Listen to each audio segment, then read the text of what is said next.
ಮೊಗ್ಗದಲ್ಲಿ ನಗುವ ಕೆಂಪು ಗುಲಾಬಿ ಕಂಡಾಕ್ಷಣ ದುಂಬಿಗಳ ದಂಡು ಬಂದು ಮಕರಂದವನ್ನು ಏರಿ ಸಂತೋಷಪಡಿಸುತ್ತವೆ. ಅದೇ ರೀತಿಯಾಗಿ ಸುಂದರವಾದ ಎಂದು ಕಂಡಾಕ್ಷಣ ಆ ಹೆಣ್ಣನ್ನು ಅಪ್ಪಿ ಮುದ್ದಾಡಿ ಸಂತೋಷಪಡಿಸುತ್ತಿದ್ದವರೆಗೂ ನನ್ನ ಮನಸ್ಸಿಗೆ ನೆಮ್ಮದಿ.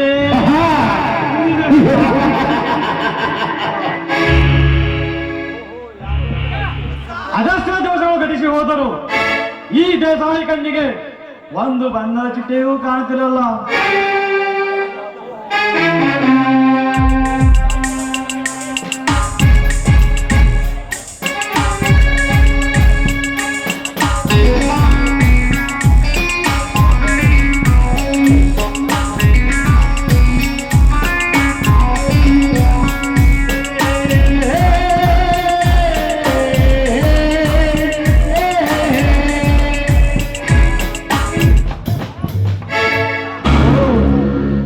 ಇತ್ತ ಕಡೆ ಯಾವುದೋ ಒಂದು ಹೆಣ್ಣು ಬರ್ತಿದೆ. ಹಾ, ಬರಲಿ ಬರಲಿ.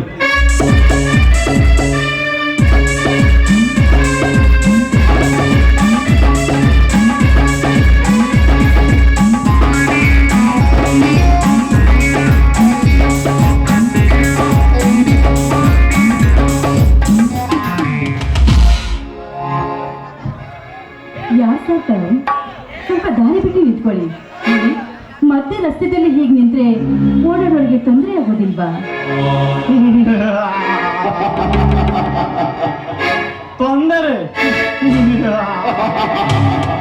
ತೊಂದರೆ ಆಗುತ್ತದೆ ಎಂದು ನಿನ್ನಂತ ಸುರ ಸುಂದರ ಅಂಗೇರೋನು ಹಾಗೇ ಬಿಟ್ಟರೆ ನನಗೆ ಖಂಡಿತವಾಗಲು ತೊಂದರೆ ಆಗುತ್ತದೆ. ವಾವ್, ಬೇಲೂರು ಸುಲಭಕ್ಕಿಂತಿರೋ ನೀನು ಇಷ್ಟು ದಿವಸ ಎಲ್ಲಿದ್ದಿ? ನಾನು ಇದೇ ಊರಿನ ರಾಮನ ಹೆಂಡತಿ ಸೀತಾ ಅಂತ. ನೋಡಿ, ಒಂಟಿ ಹೆಣ್ಣು ಸಿಕ್ಕಿದ್ದೀನಿ ಅಂತ ಈ ರೀತಿ ಸೊಕ್ಕಿನಿಂದ ಮಾತನಾಡೋದು ಸರಿಯಲ್ಲ. ನಾನು ಹೋಗ್ಬೇಕು, ಸುಮ್ಮನೆ ದಾರಿ ಬಿಡಿ ನನಗೆ. ಸೊಕ್ಕಿನ ಹೆಣ್ಣೆ, ಈ ವಿಷಕಂಠ ದೇಸಾಯಿಯ ಸೊಕ್ಕಿನ ಶಿಖರವನ್ನು ಹೇರಿ ನನ್ನ ಕಾಮದ ಕಣ್ಣನ್ನು ಒಂದು ಸಾರಿ ಬಿಚ್ಚಿ ನೋಡಿ ಸಾಕು, ಶೀಲ ಕಳೆದುಕೊಂಡು ಸಾಯಿವೆ ಈ ಅರಣ್ಯದಲ್ಲಿ. ಸೋಮನೆ ನನ್ನ ಮಾತಿಗೆ ಒಪ್ಪಿ ನಿನ್ನ ಈ ಗುಲಾಬಿ ಅಂತಿರೋ ದೇಹವನ್ನು ನನಗರ್ಪಿಸಿ ಇಲ್ಲಿಂದ ಹೊರಟು ಹೋಗು. ಮುಚ್ಚೋ ಬಾಯಿ, ಹೇಸಿಗೆ ತಿನ್ನೋ ನಾಯಿ. ನೀನು ಕರೆದಾಕ್ಷಣ ಸೆರೆಗೆ ಹಾಕೋದಕ್ಕೆ ನಾನೇನು ನೀನಿಟ್ಕೊಂಡಿರುವ ಸೂಳೆ ಅಲ್ಲ. ಗುಲಾಬಿ ಅಂತ ತಿಳಿದು ಮುಟ್ಟಲು ಬಂದ್ರೆ ಅದರ ಸುತ್ತಲ ಮುಳ್ಳಿದೆ ಎಂಬುದನ್ನ ಯಾವ ಕಾಲಕ್ಕೂ ಮರಿಬೇಡ ನೀನು. ಬಣ್ಣದ ಚಿಟ್ಟೆ, ಗುಲಾಬಿ ಸುತ್ತಲೂ ಮುಳ್ಳಿದೆ ಎಂದು ಗೊತ್ತಿದ್ದರು ಆ ಗುಲಾಬಿಯನ್ನು ಮುಳಲಿದೆ ಹೆಣ್ಣು ಈ ಪ್ರಪಂಚದಲ್ಲೇ ಇಲ್ಲ. ನಿನ್ನಂತ ಸೌಂದರ್ಯ ತುಂಬಿದ ಹೆಣ್ಣಿನ ಪಾಲಿಗೆ ಕಾಮಭಕ್ಷ ಈ ವಿಷಕಂಠ ದೇಸಾಯಿ. ಮೂರು ಬಿಟ್ಟು ನಿಂತಿರುವ ಮೂರ್ಖ, ಸಮುದ್ರದ ನೀರು ನೋಡಿ ಚೆನ್ನಾಗಿದೆ ಅಂತ ಸಂತೋಷ ಪಡಬೇಕೇ ಹೊರತು ಅದನ್ನ ಕುಡಿಯಲು ಹೋಗೋದು ನಿನ್ನ ಮೂರ್ಖತನ.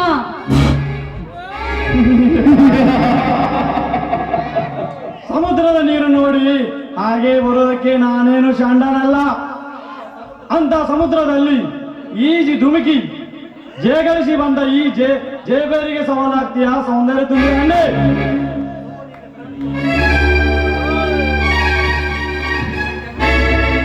ಸುಮ್ಮನೆ ನಿನ್ನ ಕಂದುಟಿಯಿಂದ ನನ್ನ ಕೆನ್ನೆಗೆ ಮುತ್ತಿಕ್ಕಿ ನನ್ನ ಕಾಮದ ನಿಶೆಯನ್ನು ಇಳಿಸಬಾರೆ ಚಂದ್ರ ಚಕೋರಿ.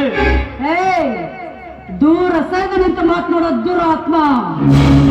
ದುರಾತ್ಮ? ಯಾರು ದುರಾತ್ಮ? ನಿನಗೆ ಜನ್ಮ ಕೊಟ್ಟ ನಿನ್ನ ತಂದೆ ದುರಾತ್ಮನು, ನಿನಗೆ ಸೌಂದರ್ಯ ಕೊಟ್ಟ ದೇವರು ದುರಾತ್ಮನು. ನಿನ್ನ ಶೀಲದ ರುಚಿ ನೋಡಲು ಬಂದ ನಾನೇ ನಿನ್ನ ಪಾಲಿನ ಪರಮಾತ್ಮ.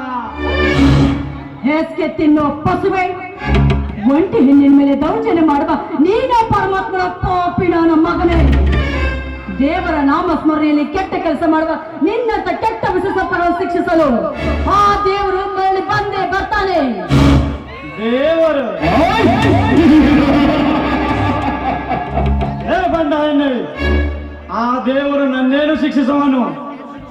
ಆ ದೇವರು ಶಿಕ್ಷಿಸುವುದಾದರೆ ಮಠ ಮಂದಿರಗಳ ಹೆಸರಿನಲ್ಲಿ ಶಾಲಾ ಕಾಲೇಜುಗಳನ್ನು ನಿರ್ಮಿಸಿ ಕಾಲೇಜಿಗೆ ಬರುವ ಕನ್ಯೆಯರನ್ನು ತಮ್ಮ ಪರ್ಸನಲ್ ರೂಮಿಗೆ ಕರೆದುಕೊಂಡು ಹೋಗಿ ಮೋಜು ಮಾಡುವ ಆ ಕೆಟ್ಟ ಸ್ವಾಮಿಗಳನ್ನು ಶಿಕ್ಷಿಸಲು ಆ ನಿನ್ನ ಕಲ್ಲು ದೇವರಿಗೆ ಅದೇ ಕನ್ಯೆಯರನ್ನು ತಮ್ಮ ಪರ್ಸನಲ್ ಕಾರ್ನಲ್ಲಿ ಕೂರಿಸಿಕೊಂಡು ಊರು ಸುತ್ತಿಸಿ ಭಕ್ತರು ಕೊಟ್ಟ ಭಿಕ್ಷೆಯನ್ನು ನಂದೇರಿ ಕೊಡುವ ಆ ನೀಚ ಸ್ವಾಮಿಗಳನ್ನು ಶಿಕ್ಷಿಸಲು ಹೇಳು. ಆ ನಿನ್ನ ಕಲ್ಲು ದೇವರಿಗೆ ಆ ನಿನ್ನ ದೇವರು ಇದ್ದಿದ್ದೇ ಆದರೆ ಈಗ ನಿನ್ನನ್ನು ಕಾಪಾಡಬೇಕು. ಕೊನೆಯದಾಗಿ ಆ ನಿನ್ನ ಕಲ್ಲು ದೇವರು ಬಿಡಿ ನೋಡಿ, ದಯವಿಟ್ಟು ನನ್ನೇನು ಮಾಡಬೇಡಿ. ನಿಮಗೆ ಕೈ ಮುಗಿದು ಬೇಡ್ಕೊತೀವಿ, ನನ್ನನ್ನು ಬಿಟ್ಬಿಡಿ ಸರ್, ನನ್ನನ್ನು ಬಿಟ್ಬಿಡಿ. ಬಿಡಿ ಕೈಗೆ ಸಿಕ್ಕಿರೋ ಮಾವಿನನ್ನು ಈ ದೇಸಾಯಿ ಎಂದೂ ಬಿಟ್ಟಿಲ್ಲ, ಬಿಡೋದು ಇಲ್ಲ. ಇಂದು ನಿನ್ನ ಶೀಲ ರುಚಿಯನ್ನು ನೋಡೇ ಬಿಡುತ್ತೇನೆ.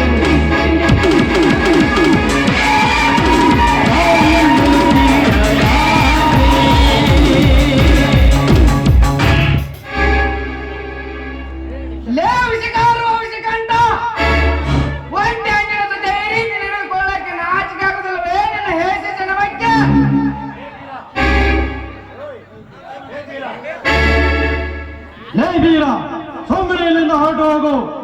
ಅನ್ಯಾಯವಾಗಿ ನನ್ನ ಕೈಯಿಂದ ಆಹುತಿಯಾಗಬೇಡ.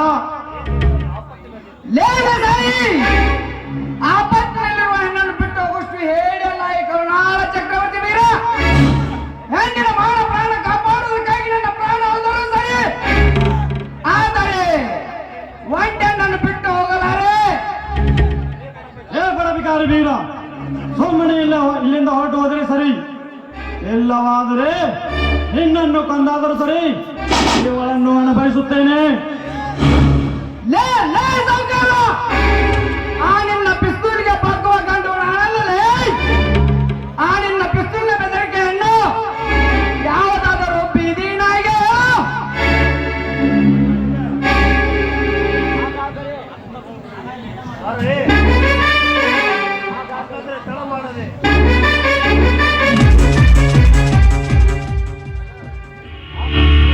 ಹಾಗಾದರೆ ತಡ ಮಾಡದೆ ರೆಡಿಯಾಗಿರು, ನನ್ನ ಗುಂಡೇಟು ತಿನ್ನಲು. ಬೇಡಿ ಸೌಕರ್ಯ, ಬೇಡಿ ಸೌಕರ್ಯ. ನನಗೆ ಈಗ ತಿಳಿಯಿತು, ಒಂದು ಹೆಣ್ಣಿನ ಶೀಲಕ್ಕಾಗಿ ನನ್ನ ಪ್ರಾಣ ಏಕೆ ಕಳೆದುಕೊಳ್ಳಲಿ? ನೀವು ಉಂಟು, ಇವಳುಂಟು, ಏನಾದರೂ ಮಾಡಿಕೊಳ್ಳಿ, ನನಗೇನು. ದೇಸಾಯಿ, ಈಗ ಯಾರು ಗುಂಡೇಟನ್ನು ಯಾರು ತಿನ್ನುತ್ತಾರೆಂದು ಸರಿಯಾಗಿ ವಿಚಾರ ಮಾಡು. ಕೊಂಡಿ ಬೀರ, ನೀನು ಎದುರಾಕಿಕೊಳ್ಳುವುದು ಒಂದು ವಿಷಕಾರುವ ಸರ್ಪ ಎಂದು ನಿನಗೆ ಗೊತ್ತಿಲ್ಲ. ಇನ್ನೂ ಕಾಲ ಮಿಂಚಿಲ್ಲ. ಸುಮ್ಮನೆ ಇವಳನ್ನು ಒಪ್ಪಿಸಿ ಇಲ್ಲಿಂದ ಹೊರಟೋಗು. ನೀತಿ ಬಿಟ್ಟ ನೀತನೆ.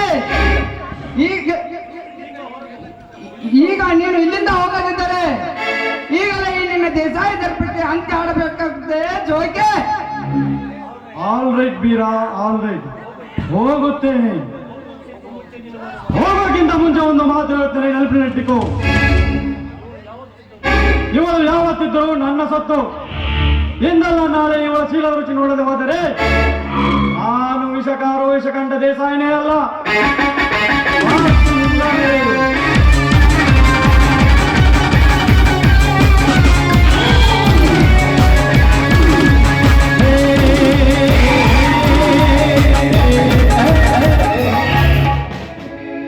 ಹೋಗಲೇ ದೇಸಾಯಿ, ಹೋಗೋ. ಬಗಳು ನಾಯಿ ಎಂದಿಗೂ ಕಚ್ಚೋದಿಲ್ಲ ಎಂದು ನನಗೆ ಚೆನ್ನಾಗಿ ಗೊತ್ತು. ಯಾರಮ್ಮ ನೀನು? ಈ ಕಾಮಕರ ಕೈಯಲ್ಲಿ ಹೇಗೆ ಸಿಲುಕಿಕೊಂಡೆ? ನಾನು ಇದೀವಲ್ಲ ರಾಮನ ಹೆಂಡತಿ ಸೀತಾ ಅಂತ. ಹೊಲಕ್ಕೋಗಿ ಬುತ್ತಿ ಕೊಟ್ಟು ಬರಬೇಕು ಅನ್ನೋಷ್ಟರಲ್ಲಿ ಈ ಘಟನೆ ನಡೆದು ಹೋಯಿತು. ಏನು, ನೀವು ನಮ್ಮ ರಾಮಣ್ಣನ ಹೆಂಡತಿ? ಹೌದಣ್ಣ, ನಮ್ಮ ಯಜಮಾನ್ರು ನಿನಗೆ ಮೊದಲೇ ಪರಿಚಯನಾ? ನೀವೇಕೆ ಗಾಬರಿ ಆಗುತ್ತೀರಾ ಅತ್ತಿಗೆ? ಇಲ್ಲಿ ನಡೆದ ವಿಷಯವನ್ನು ನಾನು ಯಾರಿಗೂ ಹೇಳೋದಿಲ್ಲ, ಮೇಲಾಗಿ ರಾಮಣ್ಣನಿಗೂ ಹೇಳೋದಿಲ್ಲ. ಬನ್ನಿ ಎತ್ತಿಗೆ ಹೋಗೋಣ. ನಾನು ಆ ಕಡೆಗೆ ಹೋಗುತ್ತಿದ್ದೇನೆ. ಬಿರಣ, ನಿನ್ನಿಂದ ತುಂಬಾ ಉಪಕಾರವಾಯಿತು. ನೀವೇ ಉಪಕಾರದ ಮಾತೆಗೆ ಎತ್ತಿಗೆ ಬನ್ನಿ ಹೋಗೋಣ. ನಡೆಯೋಣ.